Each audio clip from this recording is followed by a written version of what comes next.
It is not uncommon to know that the Sith and Empire were incredibly prejudiced towards aliens. However, this was mostly true during the era of the Old Republic. This hate and animosity towards other beings began thousands of years ago when the Sith Order was first established on Korriban. The Sith themselves were made up of two different beings, Sith purebloods and humans. If you were a member of any other species, you would likely be bullied, snubbed, enslaved, or even murdered.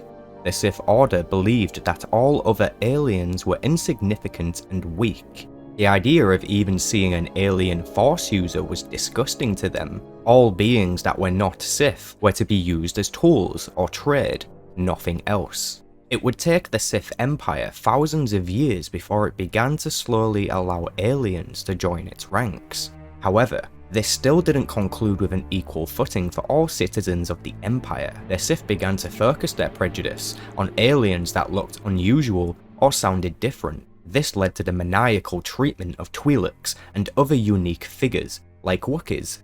Some of these species carry grudges against the Sith and the Jedi for being at war with each other, while they became the collateral damage. During the time of the Old Republic online game, after the Treaty of Coruscant, we see some Sith members, such as Darth Maul, attempt to eradicate or just quell infighting within the Empire. This meant that Darth Maul saw value in recruiting alien soldiers, mercenaries, or even acolytes. However, the greater majority of the Empire was not keen on this idea.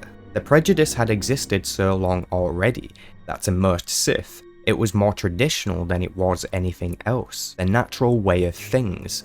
We also see Darth Malgus attempt to show the Empire that aliens are not useless. Malgus had a Twi'lek companion named Alina, and he was also known to employ aliens for his own personal projects, Arcus Word to name one of them. After the Treaty of Coruscant, the Empire were the ones to claim victory for the overall war, but this meant that they had many new worlds to govern and good relationships that needed to be made. Typically, when the Empire took control of an alien world, they would deploy as many of their own as needed to set up a base of operations and manage the entire sector from there. The aliens who lived there were likely put to work, sold into slavery, or even sometimes experimented on. All the credits gained from taking their assets would fuel the Empire and fund their ongoing battles. However, after winning the war and earning so much territory, the Empire had realised that it may have bitten off a little more than it could chew. Credits were a problem.